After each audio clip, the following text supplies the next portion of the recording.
Sally jumped up as soon as she saw the surgeon come out of the operating room. She said, "How is my little boy? Is he going to be all right? When can I see him?" The surgeon said, "I'm sorry, we did all we could, but your boy didn't make it." Sally said, "Why do little children get cancer? Doesn't God care anymore? Where were you, God, when my son needed you?" The surgeon asked, "Would you like some time alone with your son? One of the nurses will be out in a few minutes before he's transported to the university." Sally asked the nurse to stay with her while she said goodbye to Son. She ran her fingers lovingly through his thick red curly hair. "Would you like a lock of his hair?" the nurse asked. Sally nodded yes. The nurse cut a lock of the boy's hair, put it in a plastic bag, and handed it to Sally. The mother said it was Jimmy's idea to donate his body to the university for study.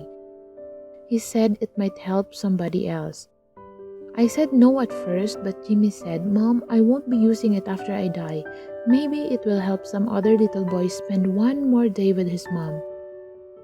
She went on, "My Jimmy had a heart of gold, always thinking of someone else, always wanting to help others if he could." Sally walked out of Children's Mercy Hospital for the last time after spending most of the last 6 months there. She put the bag with Jimmy's belongings on the seat beside her in the car. The drive home was difficult. It was even harder to enter the empty house. She carried Jimmy's belongings and the plastic bag with the lock of his hair to her son's room. She started placing the model cars and other personal things back in his room exactly where he had always kept them. She lay down across his bed and, hugging his pillow, cried herself to sleep. It was around midnight when Sally awoke. Laying beside her on the bed was a folded letter. The letter said, "Dear Mom, I know you're going to miss me, but don't think that I will ever forget you or stop loving you just cause I'm not around to say I love you. I will always love you, Mom, even more with each day.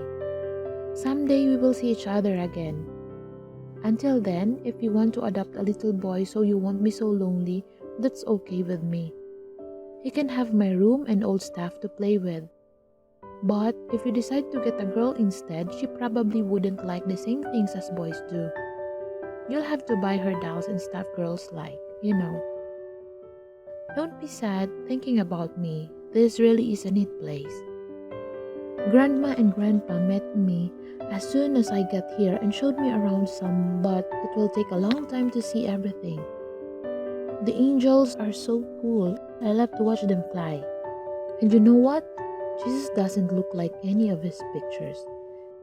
Yet, when I saw him, I knew it was him. Jesus himself took me to see God. And guess what, Mom? I got to sit on God's knee and talk to him, like I was somebody important.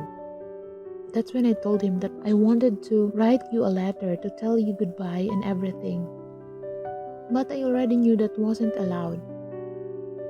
Well, you know what, Ma'am? God handed me some paper and his own personal pen to write you this letter.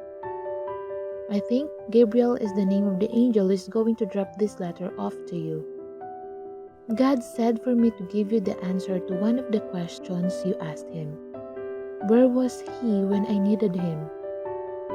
God said he was in the same place with me as when his son Jesus was on the cross. He was right there, as he always is with all his children. Oh, by the way, Ma'am, no one else can see what I've written except you. To everyone else, this is just a blank piece of paper. Isn't that cool? I have to give God his pen back now. He needs it to write some more names in the book of life. Tonight, I get to sit at the table with Jesus for supper. I'm sure the food will be great. Oh, I almost forgot to tell you I don't hurt anymore. The cancer is all gone. I'm glad because I couldn't stand that pain anymore, and God couldn't stand to see me hurt so much either. That's when he sent the angel of mercy to come get me. The angel said I was a special delivery. How about that? Signed with love from God, Jesus, and me.